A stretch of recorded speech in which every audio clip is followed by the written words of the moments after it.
तो दोस्तों आमतौर पर होता क्या है कि मान लीजिए यहाँ पे मैंने MS एक्सेल ओपन किया हुआ है और कोई डेटा हमने क्रिएट किया है।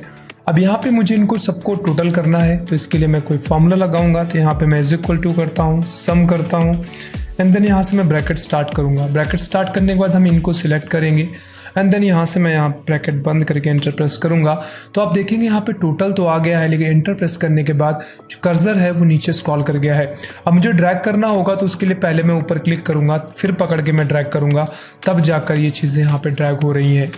आमतौर पर MS एक्सेल में होता यही है कि कहीं पे भी आप कर्सर रखेंगे, अगर आप एंटर प्रेस बटन करते हैं तो क्या होगा, कर्सर नीचे आ जाएगा। लेकिन अगर आप चाहें तो आप इस सेटिंग को चेंज कर सकते हैं। अगर आप ये चाहते हैं कि जब भी आप एंटर प्रेस करते हैं तो कर्सर नीचे ना जाए, आप अपने हिसाब से उसको कस्टमाइज कर पाएँ, तो ये आप कर पाएंगे। इसके लिए आपको ऊपर फाइल पे जाना है एंड देन आप नीचे देखेंगे आपको दिखाई देते हैं ऑप्शंस पे चले जाइए। जब आप ऑप्शंस पे जाएंगे तो यहाँ पर आपको जाना है एडवांस पे। एडवांस पे जब आप क्लिक करेंगे, सबसे ऊपर देखेंगे लिखा हुआ after pressing enter to selection. तो यहाँ पे डाउन सेट है, अगर आप यहाँ से चाहें तो आप इसको अप कर सकते हैं। मान लीजिए मैंने अप कर दिया, राइट कर दिया, राइट करके अगर मैं ओपे करूँगा तो अब क्या होगा, जब भी मैं यहाँ पर इंटर प्रेस बटन करूँगा तो ये राइट की ओर मूव हो रहा है। ऐसे ही अगर आप चाहें तो इसको लेफ्ट कर सकते हैं, टॉप कर सकते हैं, बॉटम कर सकते हैं। आप चाहते हैं कि जब आप एंटर प्रेस करें तो स्क्रॉल ही ना हो, तो आप वो भी चेंज कर सकते हैं। सिंपली उसके लिए आपको क्या करना है, फिर से ही दोबारा वापस आना है, एडवांस पे जाना है और यहाँ से अनटिक कर देना है। अनटिक करने के बाद आप ओके कर देंगे। अब अगर आप कहीं पे भी, जैसे मान लीजिए कोई भी मैं फॉर्मूला दोबारा से लगा के दिखाता हूँ, बराबर सम ब्रैकेट स्टार्ट। अब अगर मैं एंटर प्रेस करूँगा तो कर्सर हमारा वहीं रहेगा, नीचे नहीं गया है कर्सर। अब मैं डायरेक्टली यहीं से पढ़ के खींच सकता हूँ और वो हमारा फार्मूला अप्लाई हो जाएगा।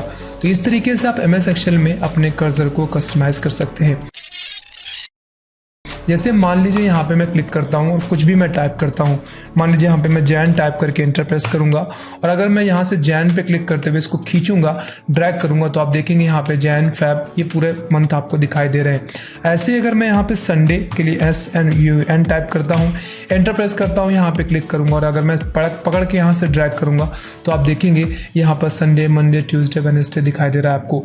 ये क्यों होता है? अगर आप चाहें तो आप अपनी खुद की कस्टम एक लिस्ट क्रिएट कर सकते हैं। ऐसे अगर मैं चाहूँ कि मैं आमिर टाइप करूँ और आमिर टाइप करने के बाद मैं एंटर प्रेस करूँ और उसके बाद अगर मैं ड्रैग करूँ तो यहाँ पर कुछ नाम शो करे, आप जो नाम चाहेंगे वो सेट करेंगे, वही नाम शो करेंगे। तो यहाँ से मैं जाऊँगा, फिलहाल मैं एक इंटरव्यू मार्क्स इसी को ओपन कर लेता हूँ। अब यहाँ पे मैं आपको दिखाऊँ कि अगर आप ये चाहते हैं कि जैसे ही यहाँ पे मोहित टाइप करके एंटर प्रेस करूं और यहाँ से अगर मैं ड्रैग करूं तो आप चाहते हैं कि सब जगह पे जो भी नीचे के नाम थे वो आ जाए, तो उसके लिए आपको क्या करना होगा, सिंपली उसके लिए आपको सबसे पहले जाना है फाइल पे एंड देन आप नीचे देखेंगे आपको दिखाई दे रहा ऑप्शंस पे चले जाइए। आपको जाना है एडवांस पे जाने के बाद आपको यहाँ पे सबसे नीचे स्क्रॉल करके हुए जाना है। जब आप सबसे नीचे स्क्रॉल करते हुए जाएंगे तो यहाँ पर आप देखेंगे दिखाई दे रहा है आपको एडिट कस्टम लिस्ट। अगर आप एडिट कस्टम लिस्ट पे क्लिक करेंगे तो आप यहाँ पे देखेंगे आपको पहले से कुछ बनी बनाई लिस्ट दिखाई देंगी, जैसे कि संडे, मंडे, ट्यूसडे मैं आपको बता चुका हूँ। ऐसे ही यहाँ पर आप देखेंगे जनवरी, फरवरी भी दिखाई दे रहा है आपको खुद का क्रिएट करना है कि मोहित से मैं पकड़ के ड्रैग करूँ तो मोहित से लेकर यहाँ का सारा कुछ आ जाए, तो आप खुद के क्रिएट कर सकते हैं।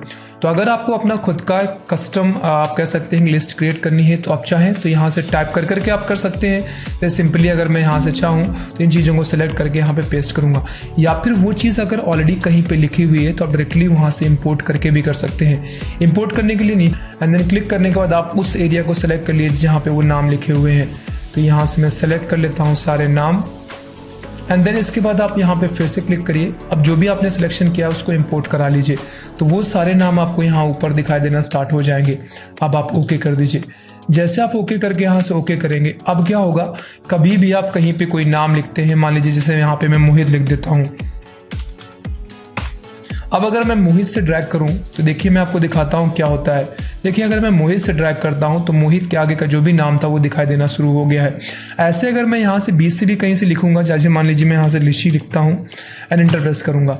अब यहां से हम देखते हैं क्या निशी को ड्रैग करने के बाद भी कुछ होता है। तो यहाँ पे देख लीजिए निशी के बाद के जितने भी नाम थे नीचे से वो आपको यहाँ पे दिखाई देने स्टार्ट हो गए हैं।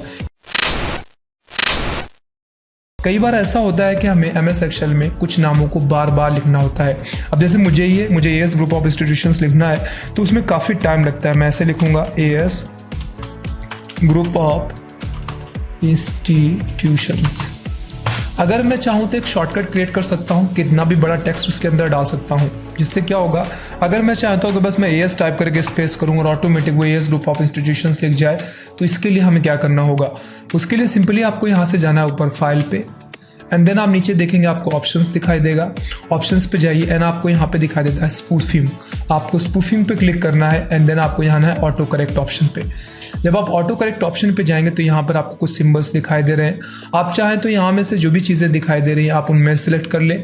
मेरे केस मैंने आपको बताया कि मैं खुद ही क्रिएट करना चाहता हूँ, तो यहाँ से मैंने AS टाइप किया और AS जैसे ही वहाँ पर वर्ड मैं टाइप करूँगा और स्पेस करूँगा तो क्या लिख जाएगा, तो यहाँ पर मैं वो चीज़ ऐड कर देता हूँ, AS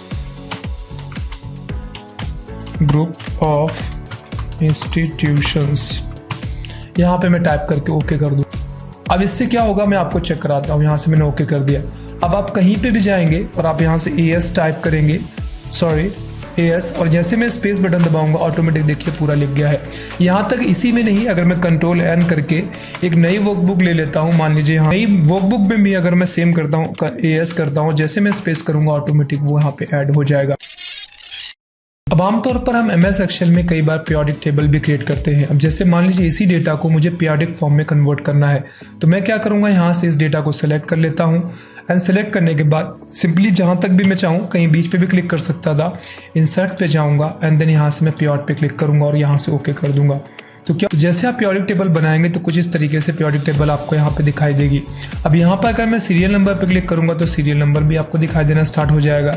आमतौर पर ये पीरियोडिक टेबल थोड़ा इतना अच्छा नहीं लग रहा है। यहाँ पर हम जान भी नहीं पा रहे हैं कि नेम और फादर नेम है क्या एग्जैक्टली। उसके लिए हम क्या करते हैं, अगर हमें सारा कुछ चेंजेस करना है फिर से, तो मैं डिज़ाइन पे जाऊँगा और यहाँ से रिपोर्ट्स लेआउट पे चला जाऊंगा एंड देन यहाँ से मैं जाऊंगा शो इन टेबुलर फॉर्म। जैसे मैं क्लिक करूंगा देखिए नेम एंड फादर नेम यहाँ पे अलग अलग दिखाई देने लगे।